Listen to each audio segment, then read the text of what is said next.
Di sebuah desa kecil, tinggal seorang nenek bernama Mbok Sari.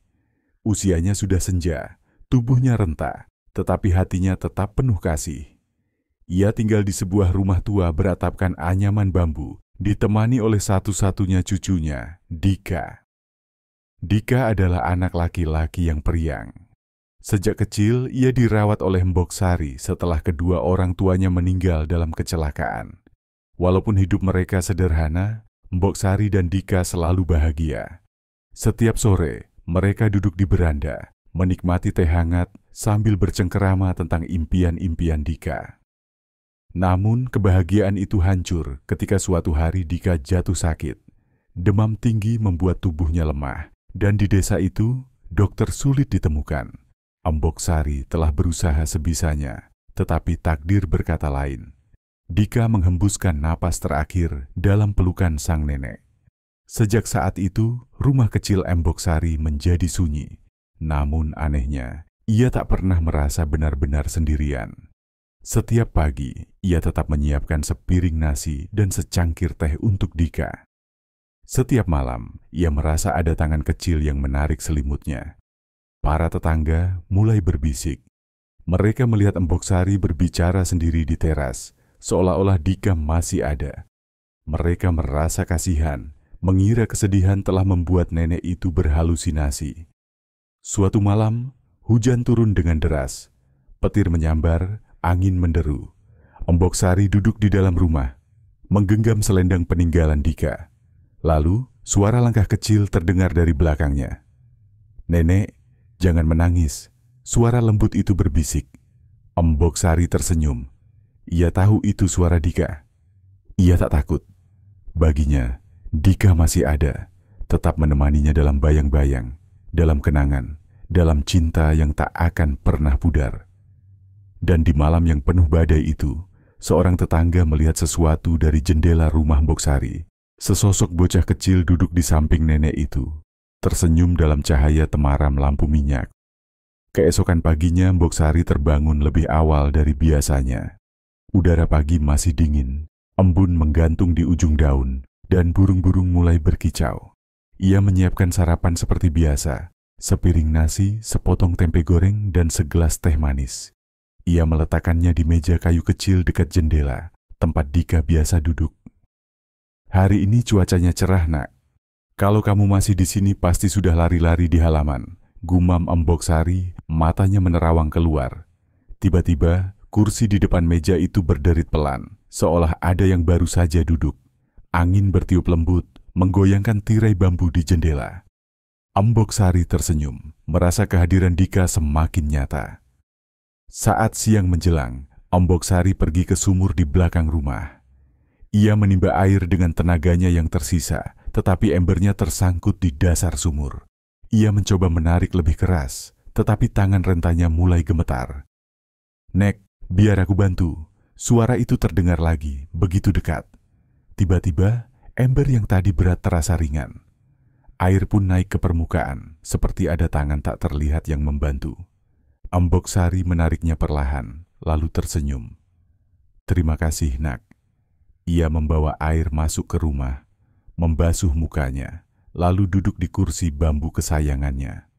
Sore itu, beberapa anak desa bermain di depan rumahnya. Mereka melempar bola, berlarian ke sana kemari sambil tertawa riang. Salah satu anak, Rina, berhenti sejenak dan menatap ke arah jendela rumah Mbok Sari. Matanya melebar. "Ibu, aku lihat Kak Dika," serunya kepada ibunya yang sedang menjemur pakaian tak jauh dari sana.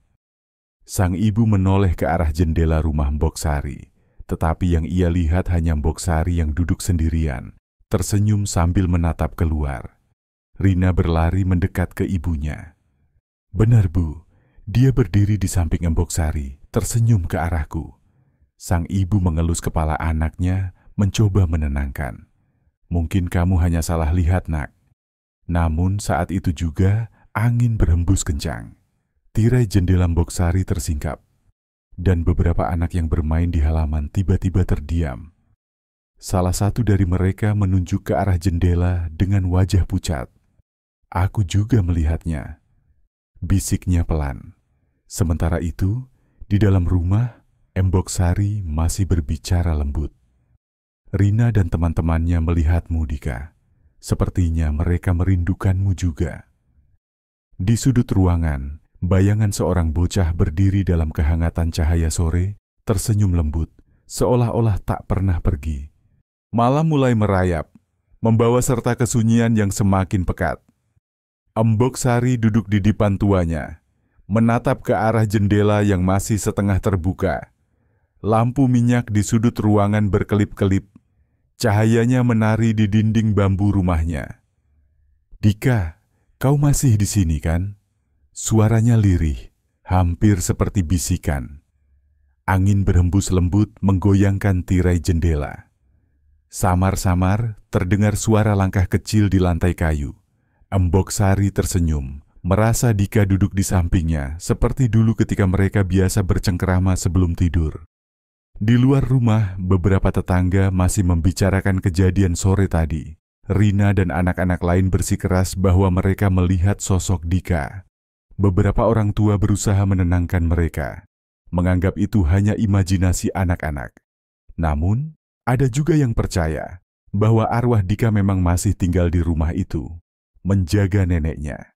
Salah seorang tetua desa, Pak Wira, akhirnya memutuskan untuk mengunjungi Embok Sari.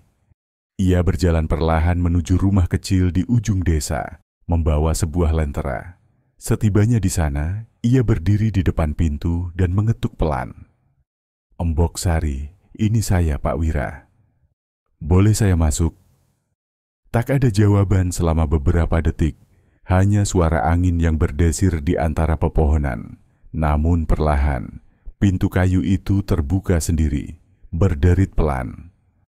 Pak Wira melangkah masuk dan melihat Embok Sari masih duduk di depan, tersenyum lembut ke arah kursi kosong di sampingnya. "Embok Sari, saya ingin berbicara sebentar," ujar Pak Wira, berusaha terdengar tenang. Embok Sari menoleh, matanya berbinar. "Oh Pak Wira, duduklah. Dika juga ada di sini." Pak Wira menghela napas pelan. "Embok, semua orang di desa mulai membicarakan ini. Anak-anak bilang mereka melihat Dika. Apakah Embok benar-benar masih bisa merasakannya?" Embok Sari tersenyum tipis, menatap ke sudut ruangan. "Dia tidak pernah pergi, Pak Wira. Dia masih di sini, menemani saya. Setiap pagi, saya masih mendengar suaranya. Setiap malam, saya masih merasakan sentuhan tangannya. Dia menjaga saya." Pak Wira terdiam, merasa ada sesuatu yang mengawasinya dari sudut ruangan. Bulu kuduknya meremang, tetapi ia tetap berusaha berpikir jernih. "Embok, mungkin sudah saatnya kita mengadakan selamatan.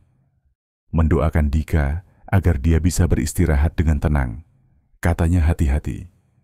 Tiba-tiba, lampu minyak berkelip lebih cepat dan angin dingin berhembus ke dalam ruangan. Tirai bambu berkibar dan suara langkah kecil terdengar di belakang mereka. Pak Wira merasakan hawa aneh menyelimuti rumah itu. Embok Sari menggeleng pelan. "Dia belum siap pergi, Pak Wira. Dia masih butuh saya, dan saya masih butuh dia." Di luar, langit mendung perlahan menutup rembulan, menyisakan rumah itu dalam kegelapan yang semakin pekat. Malam semakin larut, dan keheningan semakin mencekam. Pak Wira duduk diam di hadapan Embok Sari, merasakan hawa aneh yang menyelimuti ruangan. Ia ingin berbicara, tetapi entah mengapa, tenggorokannya terasa berat.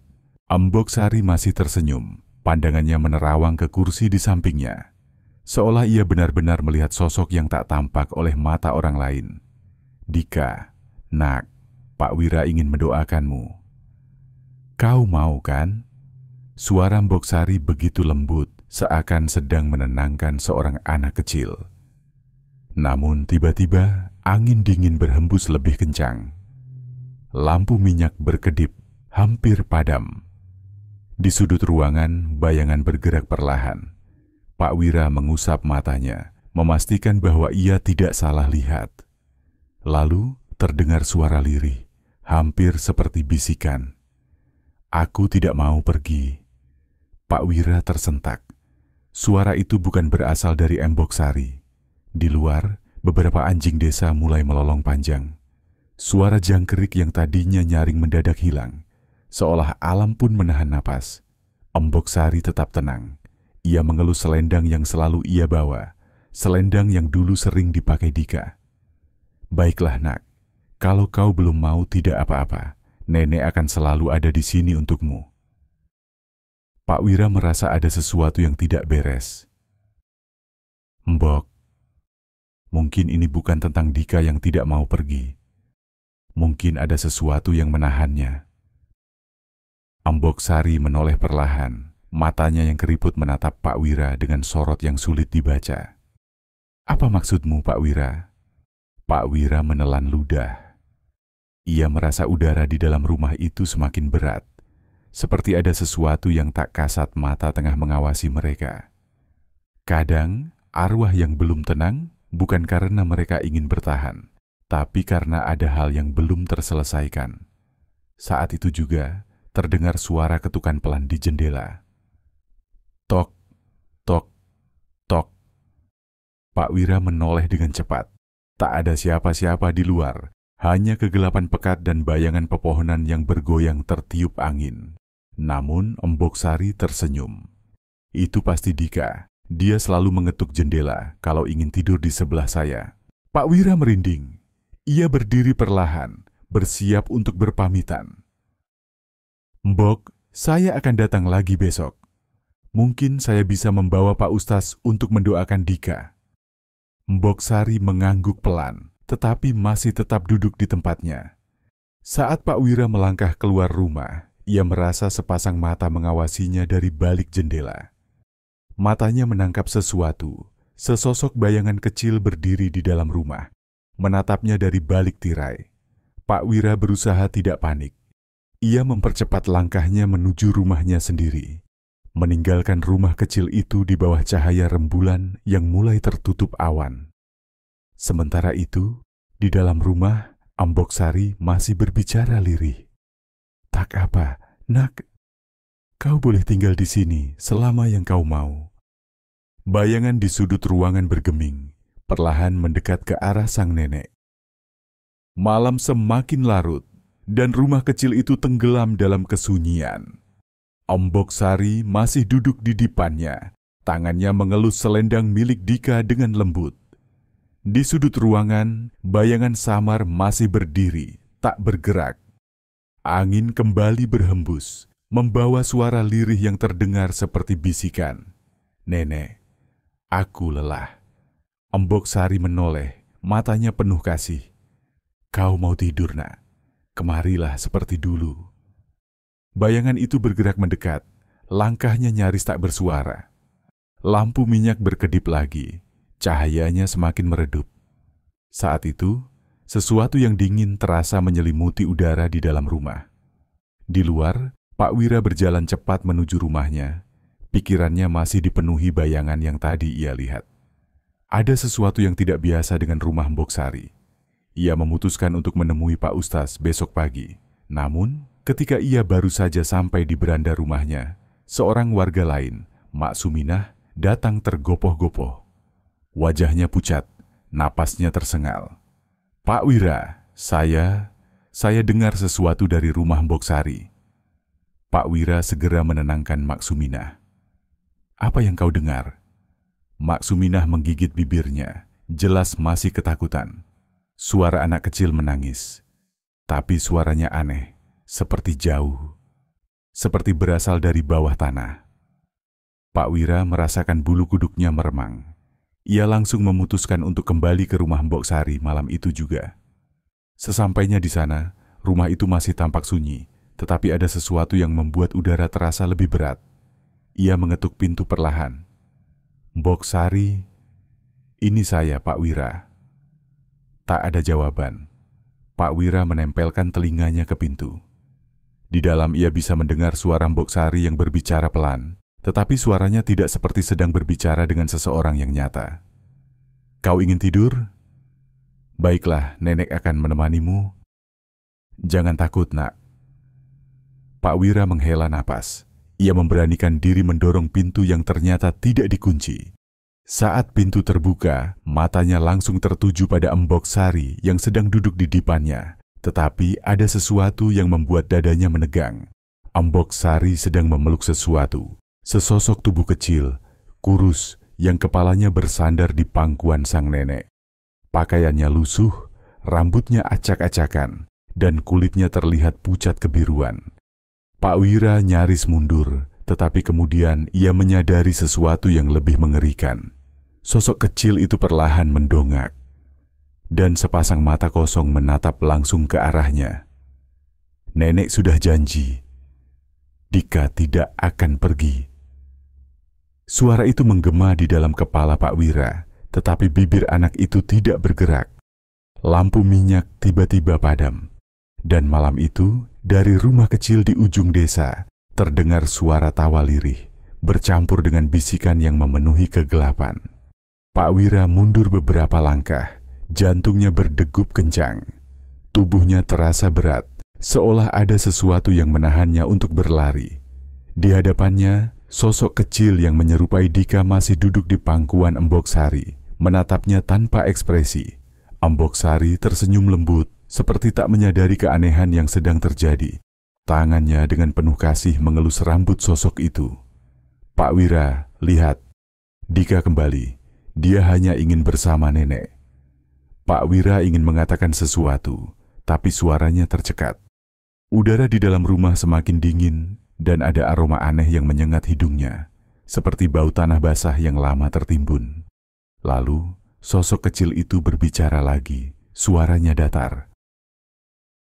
Aku tidak ingin pergi, Pak Wira. Nenek membutuhkanku. Aku harus di sini. Tiba-tiba, pintu di belakang Pak Wira tertutup sendiri dengan keras. Angin berdesir dari segala arah, seolah rumah kecil itu sedang bernafas. Pak Wira memejamkan mata, berusaha menenangkan pikirannya. Ia menarik napas dalam-dalam, lalu berbicara dengan suara serak.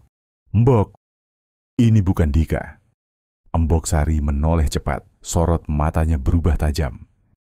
Jangan bicara begitu, ini cucuku. Dia kembali untukku. Sosok kecil itu menatap Pak Wira dengan tatapan yang semakin dalam. Aku di sini, Pak Wira. Kenapa semua orang ingin mengusirku? Pak Wira berusaha menguatkan dirinya. Kalau kau benar-benar Dika, kenapa kau tak pergi dengan tenang? Apa yang menahanmu di sini? Ruangan mendadak sunyi. Hanya suara nyala api kecil dari sumbu lampu minyak yang masih berusaha bertahan. Sosok kecil itu perlahan berdiri. Tubuhnya tampak goyah, seperti bayangan yang berusaha mempertahankan bentuknya. Ia menatap Embok Sari, lalu menatap Pak Wira. Bibirnya terbuka sedikit, dan kali ini suaranya terdengar lebih pelan. Aku tidak bisa pergi. Karena nenek belum mengizinkanku. Embok Sari menggenggam erat selendang di tangannya. Wajahnya yang keriput menunjukkan ekspresi campuran antara cinta dan ketakutan. Pak Wira sadar. Ini bukan Dika yang menahan dirinya di dunia ini, tapi Embok Sari yang menahannya. Dengan hati-hati, ia mendekati nenek tua itu. Mbok, Dika sudah tenang. Yang belum tenang itu Mbok sendiri. Embok Sari menoleh, matanya mulai berkaca-kaca. Tapi, kalau dia pergi, aku akan sendirian. Suaranya bergetar. Saat itu juga, angin bertiup lebih kencang. Tirai bambu bergetar hebat. Sosok Dika menunduk, tubuhnya semakin transparan. Nenek, suara kecil itu memohon, izinkan aku pergi. Embok Sari menggigit bibirnya, tangannya bergetar. Ia ingin menyangkal, ingin terus memeluk Dika, tapi jauh di dalam hatinya. Ia tahu cucunya tidak lagi berada di dunia ini. Dengan air mata yang jatuh di pipinya yang keriput, Embok Sari menggenggam selendang itu lebih erat, lalu berbisik pelan. Kalau memang sudah waktunya, Nak, pergilah dengan tenang. Ruangan mendadak terasa lebih hangat. Sosok Dika menatap neneknya dengan lembut, lalu perlahan ia tersenyum. Pak Wira menahan napas saat melihat tubuh kecil itu semakin memudar, dan sebelum benar-benar lenyap, Suara terakhir yang terdengar hanyalah bisikan halus. "Terima kasih, Nek." Angin berhenti, rumah kembali sunyi. Amboksari masih terduduk di dipannya, menggenggam selendang itu dengan erat. Air matanya menetes pelan, tapi kali ini senyumnya begitu tulus. Dika telah pergi, namun rumah itu belum benar-benar kembali seperti semula. Pak Wira merasakan sesuatu yang lain. Ia menoleh ke sudut ruangan, dan di sana, di tempat di mana bayangan Dika tadi berdiri, kini ada sesuatu yang lain. Pak Wira menelan ludah. Dadanya terasa sesak, bukan hanya karena keharuan melihat Dika pergi, tetapi karena sesuatu yang lain. Sesuatu yang masih tersisa di dalam rumah ini. Di sudut ruangan, tempat Dika tadi berdiri, ada bayangan lain. Tingginya lebih besar dari Dika, sosoknya lebih samar, tetapi kehadirannya begitu nyata. Pak Wira bisa merasakannya, sebuah energi yang tidak seharusnya ada di sini. Amboksari masih duduk di depannya, tubuhnya lelah setelah melepas kepergian cucunya. Ia tidak menyadari perubahan yang terjadi di dalam ruangan. Pak Wira menarik napas dalam-dalam, menguatkan dirinya. "Mbok, kita harus pergi dari sini sekarang." Amboksari menoleh perlahan, keningnya berkerut. "Kenapa, Pak Wira? Dika sudah pergi, aku hanya ingin beristirahat." Namun sebelum Pak Wira bisa menjawab, suara aneh terdengar dari sudut ruangan. "Belum." Suara itu berat, jauh lebih dalam daripada suara Dika. Suara itu bukan suara manusia. Pak Wira merasakan bulu kuduknya berdiri. Ia menoleh perlahan, dan saat itu juga lampu minyak padam meninggalkan mereka dalam kegelapan. Angin berhembus lagi, kali ini lebih dingin, lebih menusuk. Tirai bambu berkibar liar, seakan ada sesuatu yang bergerak di dalamnya. Lalu terdengar suara langkah berat. Pelan tapi jelas, sesuatu di sudut ruangan mulai bergerak. Tok, tok, tok. Amboksari mengerutkan alisnya. "Dika?" tanyanya dengan suara lirih. Pak Wira segera meraih tangannya. "Bukan, Mbok, kita harus keluar sekarang." Namun sebelum mereka bisa bergerak, suara itu kembali terdengar. "Dika sudah pergi, tapi aku belum." Sekarang Amboksari juga bisa merasakannya. Napasnya tercekat, tangannya gemetar. Bayangan di sudut ruangan semakin jelas. Tingginya hampir menyentuh atap rumah. Tubuhnya tampak berlekuk-lekuk seperti dahan kering. Dan wajahnya, atau apapun itu, tersembunyi di balik kegelapan. "Dika milikku selama ini. Kau tidak seharusnya membiarkannya pergi." Pak Wira menarik Amboksari berdiri, setengah menyeretnya menuju pintu. Tetapi sebelum mereka sempat menyentuh pegangan pintu, suara lain terdengar. Suara kayu berderak seperti sesuatu yang bergerak dari dalam tanah.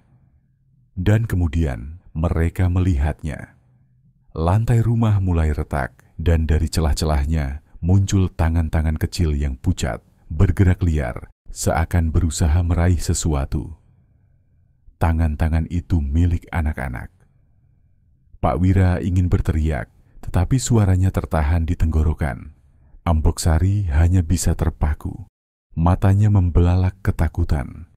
Dari dalam kegelapan, suara berat itu kembali berbisik. "Dika bukan satu-satunya yang bersamaku." Angin bertiup lebih kencang, dan di luar anjing-anjing kembali melolong.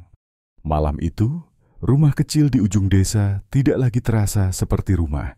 Pagi menyingsing di desa, membawa serta cahaya matahari yang mengusir sisa-sisa kegelapan malam. Namun di ujung desa, rumah kecil milik Amboksari tetap sunyi. Penduduk yang penasaran mulai berkumpul. Mereka mengetuk pintu, memanggil nama Amboksari dan Pak Wira, tetapi tak ada jawaban. Akhirnya, beberapa pemuda desa memberanikan diri untuk masuk.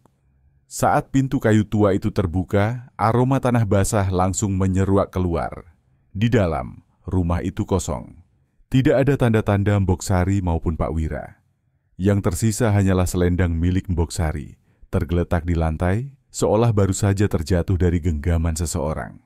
Di sudut ruangan, lampu minyak yang semalam padam masih berada di tempatnya, tetapi sumbunya telah menghitam. Dan di bawahnya, di lantai kayu yang mulai lapuk, ada sesuatu yang membuat semua orang bergidik ngeri. Jejak-jejak kaki kecil, puluhan jumlahnya, mengarah ke dalam tanah. Tak ada yang tahu pasti apa yang terjadi pada Mbok Sari dan Pak Wira malam itu. Beberapa orang berkata mereka mungkin pergi tanpa pamit. Tetapi bagi mereka yang percaya, rumah itu bukan lagi rumah biasa. Sejak hari itu, tak ada yang berani mendekat setelah matahari terbenam. Karena setiap malam, dari dalam rumah itu, terdengar suara ketukan pelan di jendela. Tok, tok, tok. Seperti seseorang atau sesuatu yang masih menunggu untuk masuk. Begitulah kisah rumah di ujung desa. Sebuah cerita yang mungkin hanya legenda, atau mungkin lebih dari itu. Apa yang sebenarnya terjadi pada Mbok Sari dan Pak Wira? Apakah mereka benar-benar pergi, atau masih ada sesuatu yang menahan mereka di sana? Jangan lupa tulis pendapat kalian di kolom komentar. Kalau kalian suka cerita ini, jangan lupa like, share, dan subscribe, agar kami bisa terus menghadirkan kisah-kisah seram lainnya untuknya kalian. Aktifkan juga lonceng notifikasinya supaya kalian gak ketinggalan cerita seram berikutnya. Sampai jumpa di cerita selanjutnya.